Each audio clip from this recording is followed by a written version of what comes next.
é uma história complexa, né?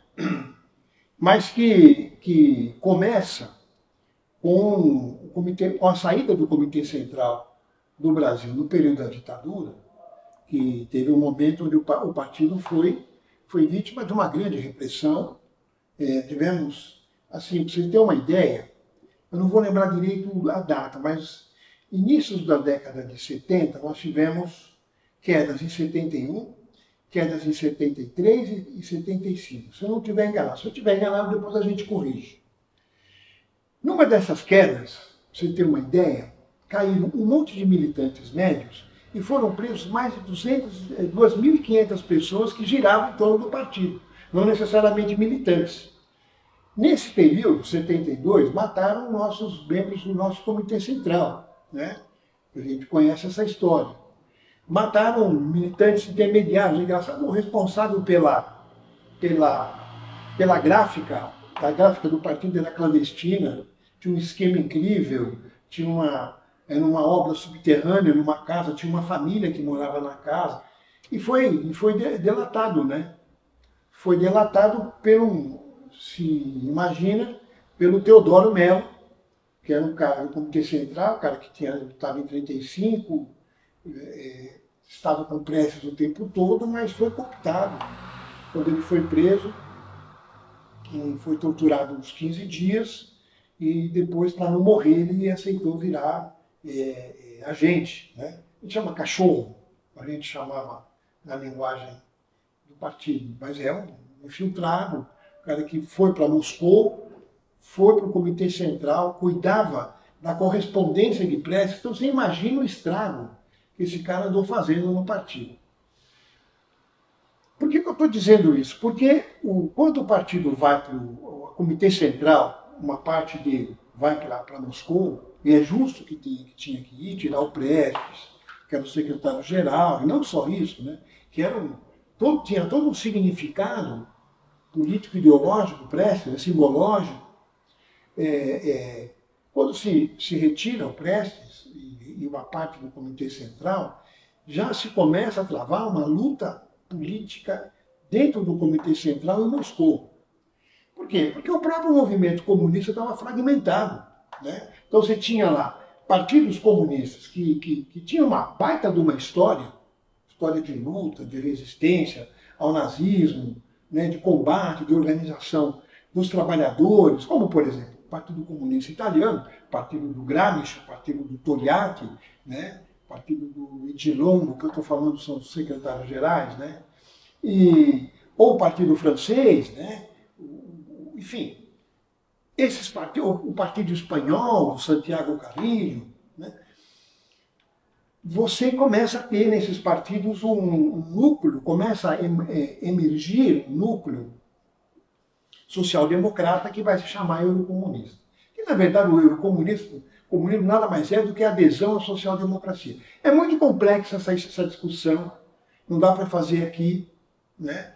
Mas é um elemento chave no que se refere ao outro lado. Você também tinha um núcleos mais empedernidos, né? menos aberto à modernidade, que não tinham compreendido, por exemplo, 68.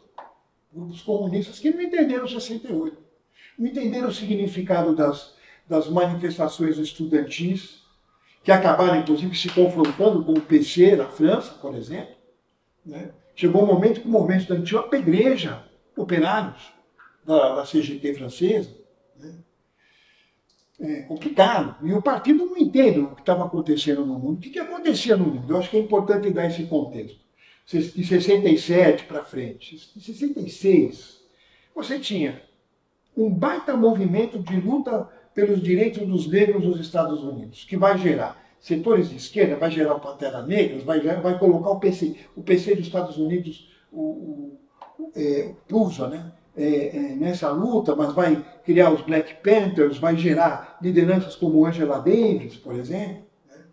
Vai gerar uma contracultura, um movimento contra a cultura do establishment, né? Vai gerar um núcleo de folk music de esquerda, Bob Dylan, Joan Baez, né? Enfim, quer dizer, retomando inclusive as velhas tradições folks dos pequenos proprietários dos Estados Unidos, né? O movimento estudantil contra a guerra, pressionando o governo para acabar com a guerra do Vietnã, né? Um movimento enorme de contracultura no mundo, quer dizer, na França, na Itália, intelectuais marxistas, às vezes não compreendidos por seus partidos, né? Por seus partidos comunistas, mas você tem Por quê? É um momento onde eu diria que você tem já em curso uma reestruturação produtiva, um processo de proletarização de um segmento grande da pequena burguesia e tal. Quer dizer, estas contradições os partidos comunistas não entendiam.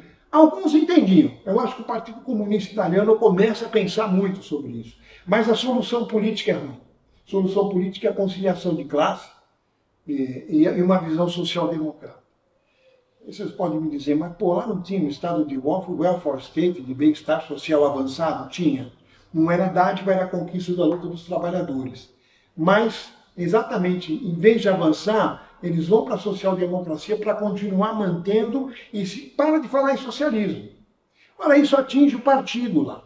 Então, quem eram os nossos camaradas que estavam lá? Né? Quer dizer, mas a maioria desses caras vinham de um partido muito ruim, teoricamente, muito empedernido, né? Tendo como referência o nosso 6º Congresso, né? Que é um 6º Congresso muito complicado, ao mesmo tempo que ele tem coisas novas, ele tem coisas antigas, tem o 5º e o 6º Congresso. Mas o 6º Congresso é um momento onde, por exemplo, o partido percebe que o Brasil não era um país tão atrasado, agrário, como se imaginava. Já era um país com um grau de desenvolvimento industrial, né?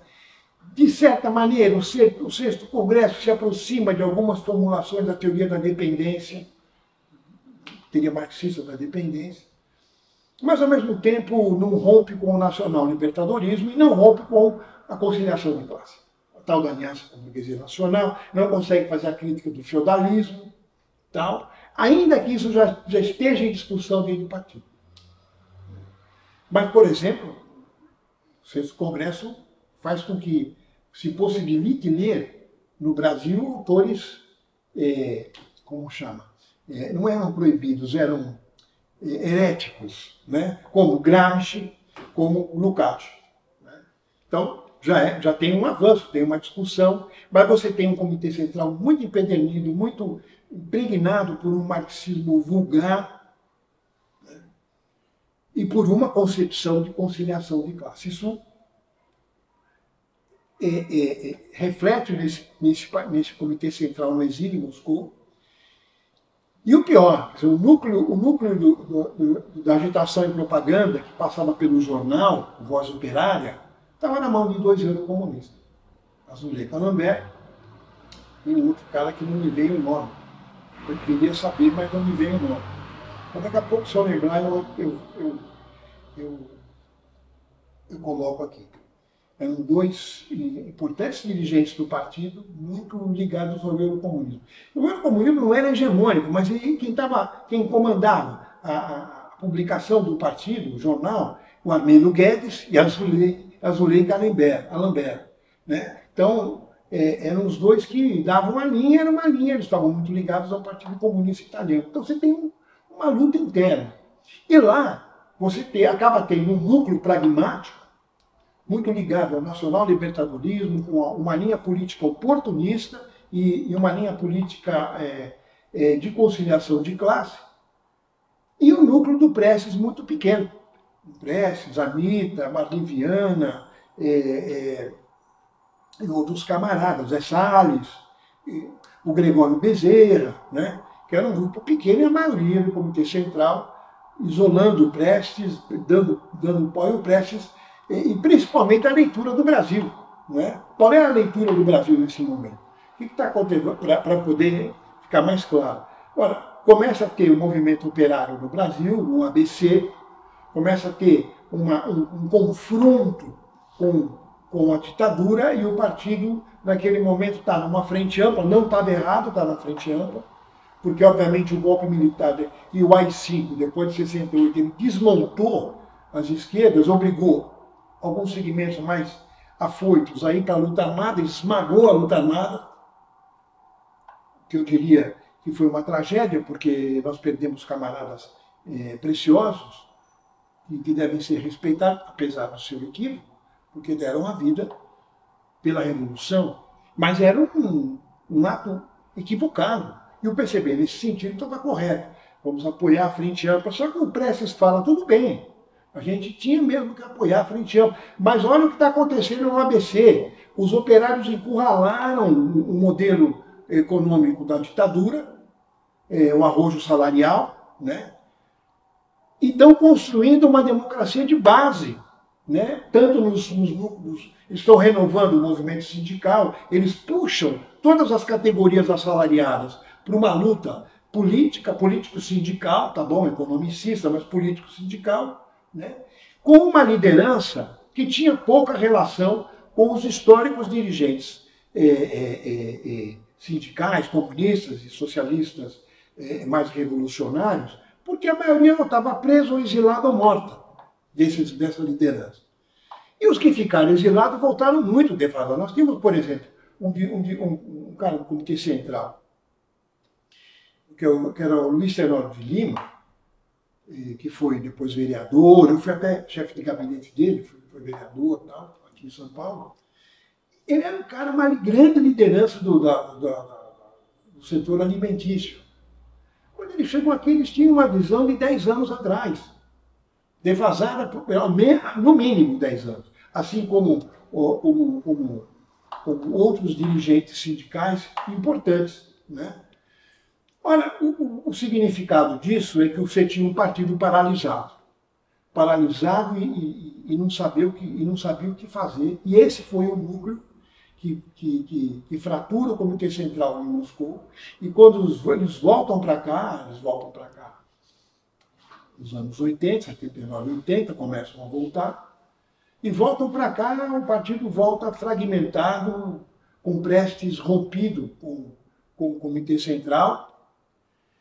O Prestes faz muitas reuniões quando ele chega com os militantes de base. Eu mesmo passamos um dia inteiro conversando com um grupo de camaradas, né? Mas ele já chega dizendo, eu vou sair do partido. Aliás, este partido acabou, eu estou conclamando que as bases constituam o partido. Muitos chegaram e falaram para ele, camarada, chama uma conferência nacional extraordinária. Ele estava tão desgostoso que ele falou, eu não acredito mais nesse partido. Bom, mas ficamos nós, né? Então ele foi embora, tudo bem, a gente respeitou o Prestes até o último dia da sua vida, mas nós tínhamos que continuar travando, e a luta era dura, renhida. Então tinha esse núcleo que a gente chama de pântano, era um núcleo burocrático e oportunista. Tinha nele muita gente, alguns bons sujeitos, alguns bons revolucionários, mas todos eles muito impregnados pela velha política do partido. Com a saída de Prestes fica mais fácil para eles tentarem reconstruir. A gente sabe o que estava acontecendo. Então, todo mundo que estava na clandestinidade foi se organizando, fomos organizando o partido. O Comitê Central, o primeiro Comitê Central que se organiza é em São Paulo, lá na Rua Aurora, né? Depois muda para cá, para Maria Paula, prédio em frente, do lado do Sindicato Metalúrgico, dos médicos, né? Maria Paula 96. Todo mundo sabia que ali era o Comitê Central do PCB em São Paulo. Tinha a sede do Rio, da Rio Branco, né? Enfim. E o partido começa a funcionar e começa a ter uma luta interna muito grande. Então, obviamente, a esquerda falava, não vamos deixar de bandeja o que esses caras estão fazendo com o partido. Fizeram o diabo, apoiaram Antônio Hermínio de Moraes, fizeram o diabo, né?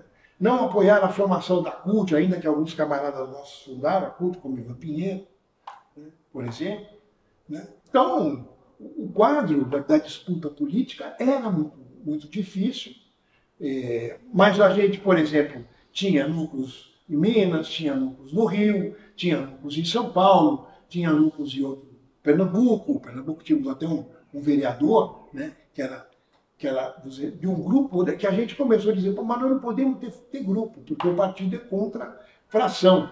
né, a forma organizativa nossa não tem fracionismo, não tem tendência. Então a gente discute o seguinte, mas é um caso excepcional de luta interna, esses caras vão querer destruir o partido, nós criamos a articulação por dentro, chamava-se assim. Era uma articulação interna do partido, do Brasil inteiro, e estávamos em todos os órgãos dirigentes. Em São Paulo, nós tínhamos o Comitê Municipal, era importante, e não tínhamos o Comitê Estadual. Eu, por exemplo, estava no Comitê Estadual de São Paulo nos anos 90, mas eu era minoria, só apanhava, dava a cara para tomar soco. Mas, de qualquer maneira, a gente fortalece muito o Comitê Municipal de São Paulo, que era aqui no final da rua, também, né? Enfim, e a gente consegue fazer, de certa maneira, uma grande articulação nacional para ir para os congressos. Eles tinham feito o 7º Congresso absurdo, sem tese, sem delegado, ia ser um 7º Congresso cooptado, e todo mundo sabia que o 7º Congresso ia cair, né? Porque ainda você tinha ditadura, isso era 82, 83, eu não lembro direito a data. Eu estava no gabinete e só recebi um telefonema. Caiu o Congresso. Todo mundo sabia que ia cair o Congresso. O Congresso estava sendo realizado numa sala da Praça, puxa vida, ali perto da Biblioteca Municipal, do José Gaspar, na Praça do José Gaspar. Caiu o Congresso, todo mundo preso. A gente conseguiu fazer uma grande articulação. Trouxemos alguns camaradas sindicalistas importantes. Na época, o cara importante nessa articulação foi o Bigode, que foi depois para a CUT.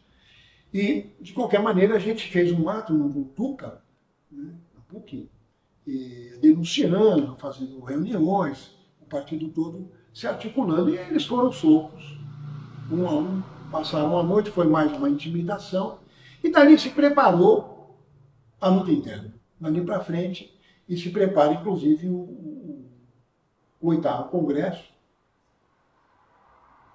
que é um congresso ainda de medição de força, vai ser em Brasília, e se prepara o 9º Congresso no Rio. Aí vai ser um pega para capar, nós já estamos a articular nacionalmente, né? E nesse congresso eles ensaiam a primeira distribuição do partido. Eles lançam uma tese onde estava, por exemplo, o PCB não pode mais ser um partido que se estrutura de forma marxista-leninista, porque é uma forma antiquada, o centralismo democrático não permite discussão democrática, temos que acabar com o cargo de secretário-geral. Aí começou, né, tirar o marxismo-leninismo como linha teórica e que o partido possa ter várias linhas de esquerda, sociais-democratas, socialistas. Quando eles tentaram colocar essa discussão, eles foram esmagados pela militância. Então era uma direção que, além de estar muito ruim, está distanciada da compreensão do Brasil, estava distanciada da própria militância. Não estava percebendo que a militância tinha uma outra posição política, né? Tanto é verdade que tem um ativo sindical na Praia Grande, a gente acaba enquadrando o Salomão Malina, que era o secretário-geral, enquadrando para que a gente vá para a CUT. Nós enquadramos, e aí o Malina falou, não, então o partido vai para a CUT. Você tem uma ideia como estava a coisa, né? No 9º Congresso, a coisa estava tão polarizada que aconteceu um fenômeno que não ocorre nos partidos comunistas. Apareceram chapas no Congresso. Isso não existe, né? Então você tinha lá uma chapa que era de continuidade lá, Pântano. Você tinha a nossa, fomos e seremos comunistas, somos e seremos comunistas, que obviamente o Niemeyer põe o seu nome para dar o prestígio, né? Mas era uma articulação nossa, tinha a liderança, é essa liderança que vai depois reconstruir o partido, né? Estava lá o Ivan Pinheiro, estava lá o Edmilson Costa, eu estava lá, estava lá o Teles, alguns camaradas que já faleceram, né? Enfim, estava lá a Zuleide de Mello, nossa camarada Zuleide, enfim, estávamos lá. E essa Horácio Macedo, né? E o Edu camarada Eduzão, né? Também estava nessa, já estava lá, a gente era tudo jovem, tudo garotão, né? Fazendo essa disputa. E fizemos uma disputa e tinha uma chapa do Rio Grande do Sul, muito forte, que era liderada pelo camarada Todero, que não tinha a nossa postura, que era uma postura marxista-leninista, postura de confronto, né, postura de romper com a linha reformista e tal. Mas era um cara que tinha todas as críticas pertinentes e corretas ao Comitê Central, porque esse Comitê Central era um bando de zumbi. Esse era o grande problema. Né?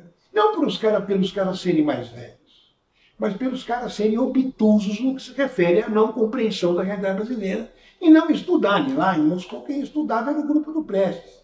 Né? A Anitta ficava dando textos de teoria da dependência para o Prestes, para o pessoal lá, né? Isso ela fala no livro dela, Prestes, o Comunista Brasileiro, vale a pena ler o livro da camarada Anitta. Estou esperando agora o livro da camarada Maliviana, de memórias. E ela estava lá em Moscou, nesse Comitê Central, era outra das nossas posições. E de qualquer maneira, isso que eu estou aqui resumindo, o resumo do resumo, a gente consegue fazer 47% do Comitê Central no novo Congresso. Isso foi uma porrada para eles, porque mostrou que eles eram muito débeis, que eles não iam vencer em nenhum Congresso, porque as bases não estavam com eles. Né? Olha, 47% não é pouco, mas era 47% juntando com os 10% do Toner, e 37% do somos e seremos comunistas, na nossa chapa. E 52%, pode dizer, eles tinham uma máquina no partido lá, eles tinham 52%, mas foi muito forte o 47%. Eles tiveram que recuar de todas as posturas e a gente avançou mais. Aí eles chamam, vivemos um momento de fim da União Soviética, queda do Muro de Berlim, e aí acontece um fenômeno. O núcleo, na verdade, eles já tinham feito esse movimento, mas o núcleo do Pântano, os velhos caras do Comitê Central, se juntam com o grupo liquidacionista, de Roberto Freire e Companhia Limitada. Né? E aí eles ganham uma maioria, e quando tem um golpe de Estado na União Soviética, comandado pelo Yanayev, Roberto Freire, oportunisticamente, chama uma reunião do Comitê Central, da Comissão Política Nacional, no qual eu fazia parte, eu, o Edmilson, e outros camaradas, Ivan Pinheira. Chama uma reunião, a gente chamava de executiva, mas é a CPN hoje, né? Seria a mesma coisa, em Brasília. Aí nós... Só que eu e o Edmilson, no avião, já viemos os dois conversando, falamos o seguinte: vamos fazer um manifesto de apoio ao Yanayev, porque eles vão fazer uma proposta de desmontar e de romper com tudo, né? E chamar um congresso. A gente já sabia disso. Eu e o Edmilson no avião fizemos isso está reproduzido num texto do Edmilson, num artigo, e está reproduzido no meu livro, segunda edição do Sinfonia Inacabada da Política dos Comunistas do Brasil, que sai agora para o dia 25 de março. Né? Eu reproduzo num apêndice que eu conto esse processo que eu estou aqui falando para vocês rapidinho. E ali nós chegamos e tinha os holofotes da imprensa. O que esses caras, o PCB vai falar? Aí a gente vai para uma reunião, Roberto Freire faz uma fala de que o partido tinha que condenar o PC da União Soviética, e o Yanayev. E a gente falando, não. E alguns camaradas que eram nossos acabaram votando, se abstendo. Então foi o grupo do Freire votando para condenar o Yanayev, e eu e o Edmilson apoiando o Yanayev. Soltamos uma cara. Aí quando a gente sai, o que deixa o Roberto Freire enlouquecido é que a imprensa não vai para cima dele, vai para cima de mim e do Edmilson. Aí nós colocamos que não era um golpe, era um contra-golpe para manter a institucionalidade socialista. Era um golpe contra a tentativa de desmontar o Estado socialista, que era isso, né? Bom, isso gerou um buchicho muito grande, mas ali mesmo a gente já preparou, fizemos uma reunião desse grupo de oposição, que estava na Comissão Executiva Nacional, e criamos o Movimento Nacional de Defesa do PCB. Foi aí que a gente criou o movimento, sabia já que os caras não queriam implodir o partido. Fizemos esse movimento, ele foi um movimento nacional, obviamente a maioria esmagadora eram caras membros do partido, mas nesse processo também muita gente boa abandonou o partido, mas muita gente boa ficou no partido, isso é muito importante, né? E aí desse movimento ele cresceu muito e nós chegamos a um momento onde não tinha mais como conviver com aquele pessoal, porque eles passam a agir como bandidos, né? Eles escondiam informação, a gente chegava para ficar no comitê, a gente era no comitê central, era a comissão política, não tinha sala para nós, essas coisas, né? Boicotar, faziam reuniões escondidas, e nós começamos a preparar a defesa. E uma das coisas que nós fizemos foi criar o movimento de defesa do PCB e criar no cartório o Partido Comunista. Dizendo, primeira cláusula do Estatuto, o Partido Comunista existe para preservar o PCB, o Partido Comunista Brasileiro, e assim que o Partido Comunista Brasileiro for novamente reorganizado, o Partido Comunista se dissolve no PCB. Era um recurso jurídico, porque eles tentaram fazer, inclusive, patentear a foice ou martelo, o nome, para que a gente não pudesse usar. Eles queriam mesmo acabar com o comunismo, né? E esse grupo do Pântano, liderado pelo Salomão Maneiro, infelizmente eu sou obrigado a ter que dizer essas coisas, e pelo Roberto Freire, que era o grupo dos liquidacionistas, né, se juntam para destruir o partido e chamam um 10º Congresso. Chamam um 10º Congresso, a gente vem para São Paulo, alguns camaradas participaram do processo de tirada de delegado, outros não, mas nós estamos aqui com 600 delegados, entre os delegados que vieram de fora, mais os de São Paulo deu 600 delegados. Nos reunimos no Colégio Roosevelt, aqui na Liberdade, e ali a gente ficou reunido em assembleia permanente e decidimos que iríamos no Congresso, na sede do Congresso. Para fazer o quê? Para dizer que a gente não ia participar daquela palhaçada, que era uma palhaçada. Porque como é que eles montaram esse Congresso? Como eles perderam o novo Congresso, eles passaram por cima de todas as normas, de todos os estatutos e de todas as tradições do partido. Porque o partido não funciona só com os estatutos, o partido funciona muito com as suas tradições revolucionárias, que não é nossa, do movimento comunista internacional. O que é importante nisso é que a gente foi para lá. Saímos do Colégio Roosevelt, 7 horas da manhã, fizemos uma assembleia. Ninguém dormiu, já ninguém mais dormia já há pelo menos 24 horas. E fomos em marcha para onde era a sede do Congresso, que era o teatro que fechou, o antigo Teatro Zácaro, ali na 3 de maio. Aí nós fomos. Não é na 3 de maio, mas é ali perto. Daqui a pouco eu lembro também o endereço.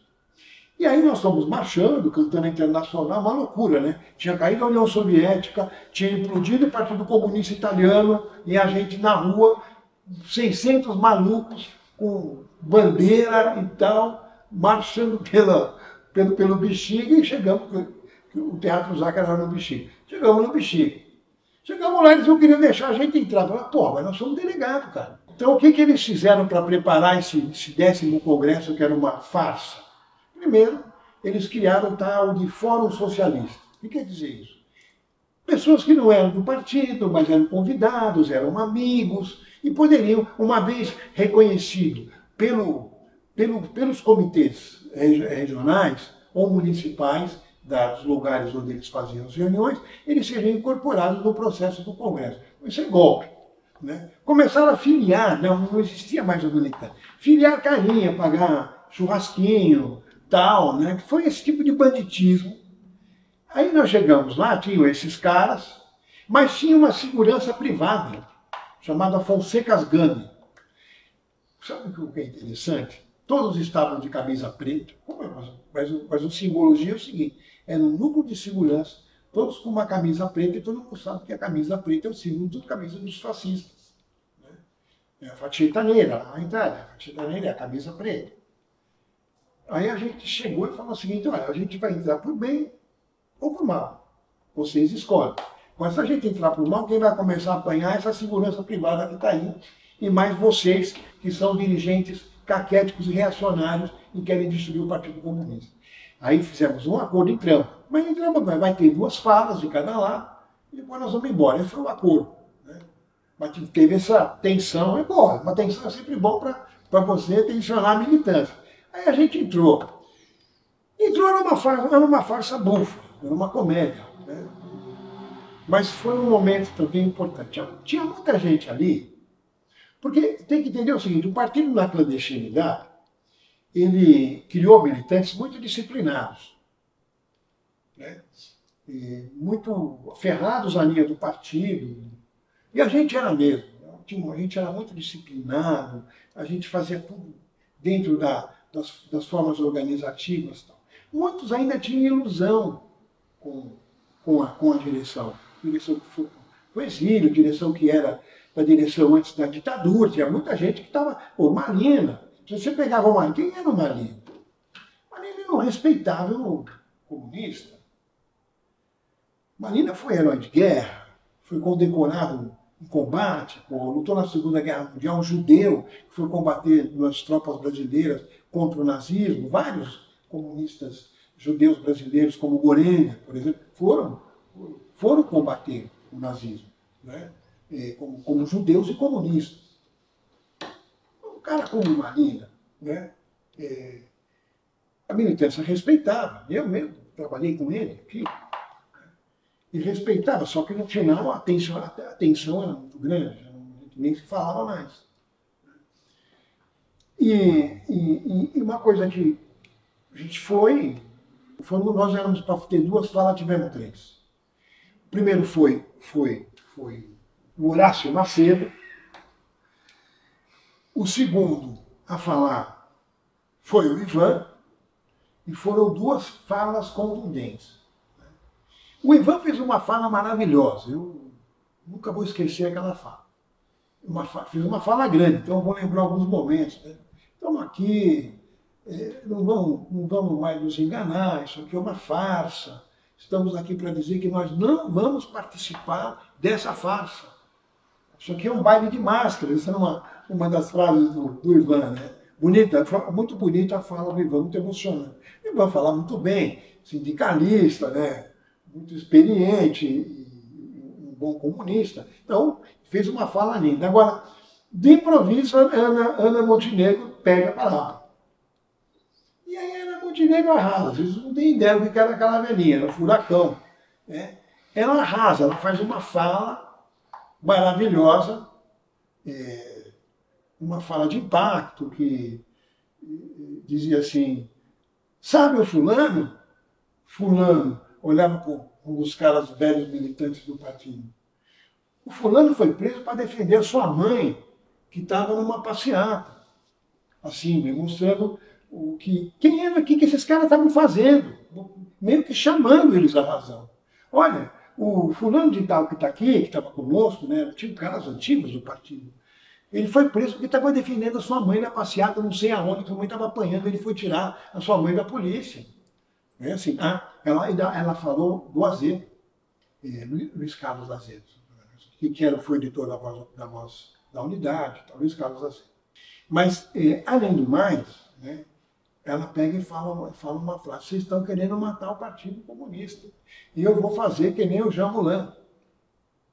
E eu fuzilar o Jean Moulin, os nazistas, e ele gritou, viva o Partido Comunista da Alemanha, e foi fuzilar.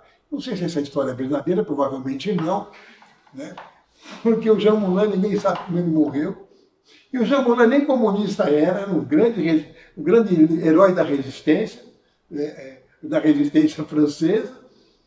Mas a fala foi, quando todo mundo viu, estava todo mundo chorando, porque a fala da Ana Montenegro era um terremoto, né? Já velhinha, terremoto. E aí a gente saiu, e muita gente que estava lá saiu, alguns saíram conosco, foram lá e falaram, pô, se confraternizando. Tinha casais, se separaram. Ela levantou, a mulher, pô, vou embora, ou vice-versa. Pô, eu vou com os caras, isso aqui é um absurdo. E nós fomos com um bando de gente, mais de 600 pessoas ali, e realizamos a conferência extraordinária de reorganização do PCB. Em 93, só 92. Em 93, a gente faz o 10º Congresso. Então foi o início, mas foi uma luta muito louca. O partido, para a gente poder legalizar, ficar com o partido de novo, nós tivemos que fazer refiliações.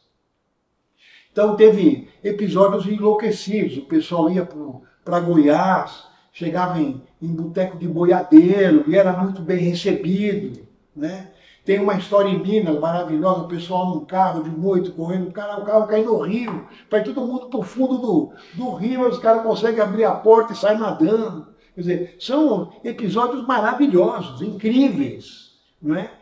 Do heroísmo e da luta desse partido no processo de reconstrução. Porque foi todo mundo para o Brasil fazer filiação, tinha que fazer filiação. Então, tem muitas histórias. Eu acho que alguém teria que botar isso no papel. Essa do Rio, para mim, é maravilhosa. Tem outras maravilhosas. Né? Histórias incríveis, de pessoas incríveis, de camaradas incríveis que lutaram para a gente reconstruir o partido. O largo processo de reconstrução revolucionária, nós nos deparamos com muitos obstáculos. O primeiro foi o fim da União Soviética.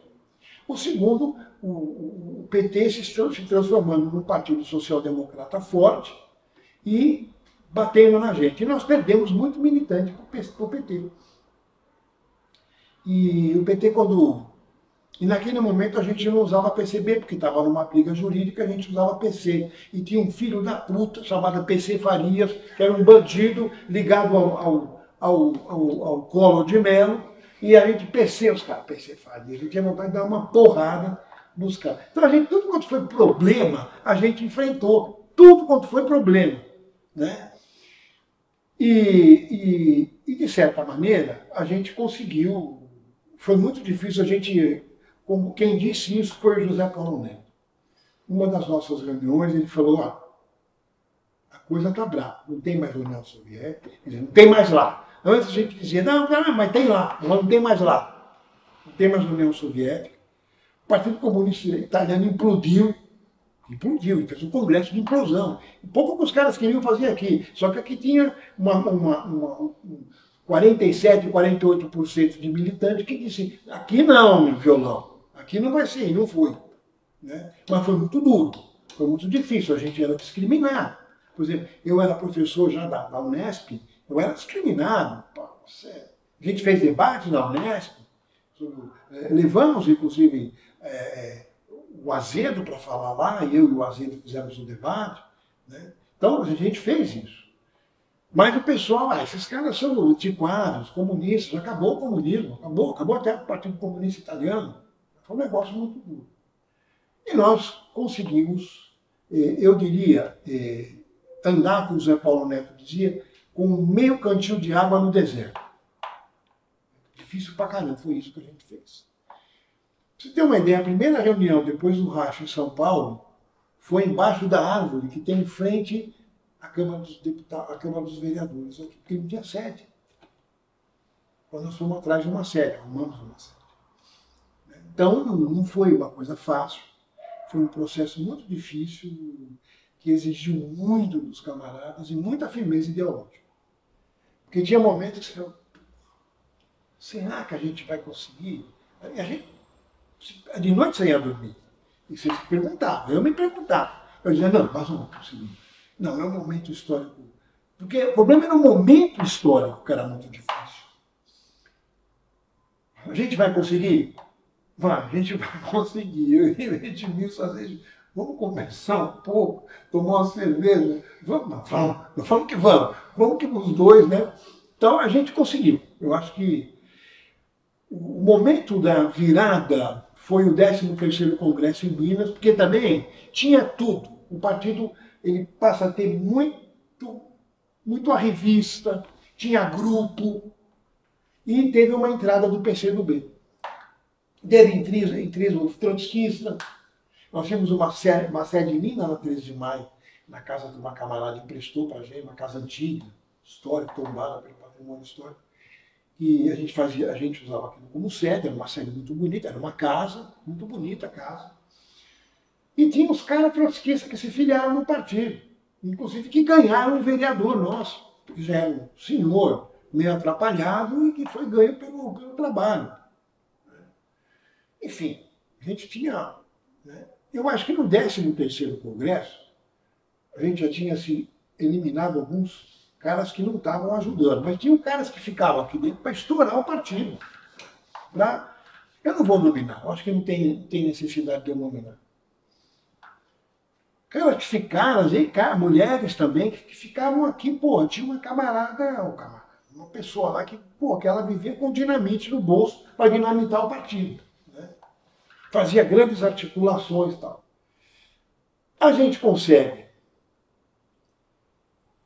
A gente apoia o Lula, 2002, com todos esses grupos dentro, muito entrismo do PCdoB. O PCdoB queria, na verdade, fundir as duas organizações para virar PCB de novo, PCB, Partido Comunista do Brasil, como era até 62. Então eles começaram a botar a cara aqui dentro. Inclusive dirigentes, a gente até desconfiava, mas tem uns que foram para o Comitê Central dirigindo. Por exemplo, um dos dirigentes lá do Rio Grande do Sul, né, era um infiltrado do PCdoB. Daniel, alguma coisa. E esse tem que falar mesmo. Daniel, não vou lembrar o nome dele. Enfim. Tinha outros caras do Rio, tinha um cara do Rio que depois vai virar membro da Direção Estadual do Rio de Janeiro. Tinha vários caras infiltrados aqui no PCdoB, no PCB. A gente não era bobo, a gente sabia, a gente sabia uma parte e desconfiava de outra. Né? No 13º Congresso, porque quando a gente apoia o Lula, né, e quem estava na coordenação da campanha do Lula era Edmilson, eu e mais um outro camarada, que depois saiu do partido, era o Milo Grabois, neto do Maurício Grabois, que vai romper com o PCB, fundar o PCdoB, e a gente já percebia que a coisa estava degringolando, até o dia que Lula ganha, o cara vem com uma carta, né? Vai lá, Zé Dirceu, olha, temos uma carta aqui, vamos ler, a gente leu e falou, pô, não vamos assinar esse troço. A carta dos brasileiros. Ou isso acaba levando, que a gente vai para o governo, mas com quadros intermediários. Foi bom porque muitos dos quadros intermediários, quando a gente rompeu com o PT, não saíram, foram embora do PCB, graças a Deus, né? Uma dessas, a tal da dinamitadora do Partido de São Paulo, né? Ela ficou lá numa Secretaria da Mulher, né? Deus a leve, fique lá até hoje, né? Com a Damares. Agora, de qualquer maneira, a gente saiu de todos os cargos e rompemos com o 13º Congresso, foi muito importante isso, né? Teve um momento de tensão, teve um momento de confronto, inclusive quase físico, mas a gente foi em Minas, né? E eu acho que de lá começou o salto da reconstrução revolucionária. As coisas meio que se assentaram, o PCB começou a se organizar, e não foi uma coisa de um dia para outro. Veja, tudo começa em 92. Nós vamos dar o grande salto em 2010, mas olha o tempo que a gente fez. Foi um tempo de reconstrução revolucionária, eu diria que ainda estamos na reconstrução revolucionária, mas o primeiro tempo foi muito difícil. Eu acho que a gente precisa fazer um livro só sobre a reconstrução revolucionária. Eu fiz um apêndice no meu livro, não chega nem aos pés do que é necessário de fazer um texto de reflexão. Mas eu diria que Do 10º Congresso ao 13º, a gente constrói uma linha teórico-política. E essa linha vai permear o partido, com ajustes até a linha do nosso 16º. Né? E aí eu quero dizer o seguinte, nós fomos crescendo nos segmentos da juventude, e não é qualquer juventude, é a juventude trabalhadora, filha de trabalhador, filha de proletário, né? Pequenos, filho de pequenos comerciantes, né? Empregados, funcionários públicos. Essa é a nossa juventude, o JC é um pouco isso. Né? Crescemos, nós estamos crescendo no movimento sindical, criamos a unidade classista, batemos cabeça também, porque é muito difícil tudo isso que nós estamos fazendo. Crescemos no movimento universitário. E eu acho que nós temos os melhores teóricos do marxismo do Brasil no nosso partido. Eu gostaria que tivesse mais um ou dois que estão fora, mas eu acho que a gente tem um conjunto de intelectuais orgânicos, de formuladores comunistas, revolucionários, que nos ajudam, inclusive, a vivenciar problemas. Então, acho que o partido está vivendo esse... são desafios, nós criamos os nossos coletivos, isso foi um salto, né? Criar coletivo, porque, veja, o PCB do passado não tinha muito claro, não tinha uma política clara para negros, para LGBT, não tinha, para mulheres. Não, para mulheres a gente até tinha. Eu diria que o mais antigo movimento, particular simulado, vamos chamar assim, né, como era o movimento de mulheres, nós participávamos de Federação Internacional da Mulher, então a gente participava. Agora, a gente não tinha a gente tinha uma bibliografia que a gente lia, que a gente falava. Inclusive, a gente sempre, mesmo tendo ido para o PCdoB, a gente sempre falava de Clóvis Moura. Porque o Clóvis Moura ele era um cara diferenciado. Ele não era um orgânico do PCdoB, ele era orgânico do movimento comunista. Né? E era um negro militante comunista que pensava a condição do negro. Então a gente tinha ele como referência. Né? Isso é muito importante. Eu quero até dizer para vocês que eu tive o privilégio de ser amigo pessoal dele, porque ele era meu vizinho. E a gente era amigo. Toda sexta-feira a gente ia numa padaria ali da Rua das Palmeiras. No Palmeiras não. No Lago Marechal Deodoro, uma padaria chamada Padaria Palmeiras. Comer uma pizza, tomar um chopp. E aí quando chegava umas 8 horas eu levava ele para casa, depois eu ia para a balada, mas eu tinha que ficar com ele, das 6 às 8, toda sexta-feira. Ele já estava velhinho e tal. Então, a gente tinha esses caras como referência, mas a gente não tinha um movimento negro comunista. Então, eu acho que a coisa mais importante que a gente criou foram esses coletivos. Né? Das mulheres a gente tinha, mas a gente organizou um coletivo. Dos negros a gente não tinha, organizou um coletivo. Eu diria organizou, não. Estão organizando, porque está em processo de construção. Que é o Minervino. A gente começou, mas o movimento negro, caceta, o primeiro candidato a presidente da República, operário, foi o Minervino de Oliveira, que era preto, era operário, marmorista e comunista. Caramba, chega, né? Vamos botar o nome desse cara. Né? É o cara. Né? É o cara. Né? E a gente montou um coletivo LGBT que a gente, desde o início do Racha, quando a gente foi ter a nossa sede, que era na Rua do Carmo, a gente recebia trans, eles nem eram organizados, eles entravam na sede, a gente oferecia café. Começou assim, uma relação, né, que depois foi se transformando em relação articulada, em relação orgânica. Né? Então, acho que nós demos passos gigantescos. Né? E tudo isso enfrentando uma social-democracia hegemônica no movimento operário, que é o PT. Social-democracia tardia. Sempre vão falar tardia, porque você fala, mas aqui não teve uma social-democracia clássica, não teve mesmo. Teve a tardia, que é pior do que a clássica, que é a comédia. Como a história não se repete, lá é a tragédia que é a comédia. Então é isso, camaradas. Esse depoimento que eu queria dar é um depoimento que cada vez que eu falo, é um depoimento que não é fácil dar, porque já está virando um pensamento vivido. Né? Porque eu conto aqui para vocês o que eu vivi. Né? Essa frase não é minha. Essa frase é de uma autobiografia do Giorgio Lukács, né? que saiu em italiano, Pensiero vissuto, pensamento vivido. Então, eu gosto muito porque a gente vive pensamentos, né? Não como idealista, mas como revolucionário, a gente vive pensamentos materialistas dialéticos. Então é isso, quer dizer, eu acho que a gente deu um passo enorme, eu acho que nós temos que dar outros passos enormes, eu acho que nós temos que consolidar esse partido, consolidar a nossa linha que sai do 16º Congresso, né?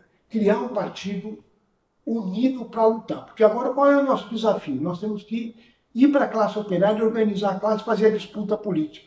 Com as vanguardas, com as esquerdas, um pouco com a social-democracia, nós não vamos trazer muita coisa de lá, está tudo deformado, né? Mas devem ter alguns camaradas lá que a gente pode trazer e fazer a disputa com os melhores filhos da classe trabalhadora, da classe operária. Esse é o desafio do século XXI, né? E até o próximo congresso eu quero que esse partido tenha dobrado de tamanho e tenha dobrado de crescimento no segmento do operário e da juventude operária. Isso é muito importante. Tá bom? Tá ótimo. Foi